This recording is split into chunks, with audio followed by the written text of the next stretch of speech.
DEARY's Egyptian Tales. The plot on the pyramid! So I hope you will enjoy this episode. Let's get started. Alright, about the plot of the pyramid, what is this about? This person, who's called Antev, treats his workers as slaves. Oh, and also the main character is his daughter named Nephoris, a worker's daughter called Nephoris. And she plays with her brother, who made the pyramid and smashes it up and tries to make another one, but then the river just literally smashes it away. And Amenhat was doing his magic on the river. And that's what happens.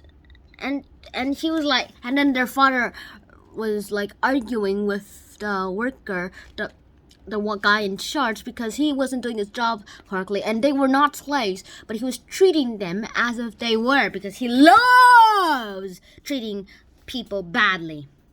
Pretty much it. And then they left them to rot inside this block. And then, well, at the top of the pyramid, the volcano had left their stone at the edge of the hole. The old wooden sledge grew hotter and drier in the midday sun. It creaked a little when it cracked.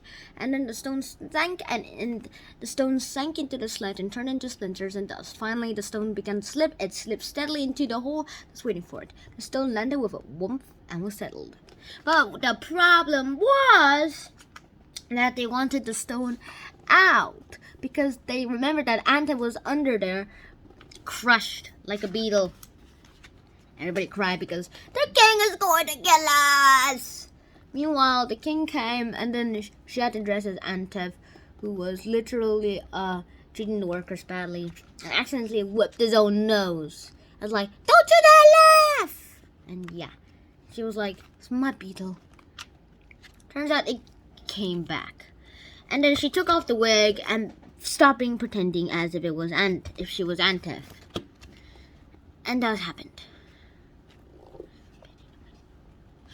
And then Nephoris was like, "Dad, that's not food," but it was too late. He found out about the rat and threw it away. And his son was like, "Rat," because he loved eating rats.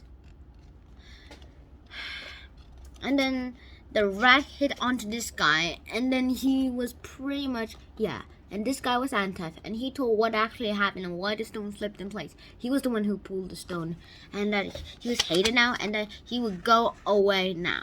And he called him naughty man. Naughty man. And, well, then he asked for food. That Antev asked for food, and then the boy was like, looked at the rat and shoved it into his mouth and called it food. And that's the end of the story. So I hope you enjoyed this episode. If you did enjoy this episode, please like, share, and subscribe to the channel if you haven't already. And I'll see you in the next episode. Shinhan out, and peace.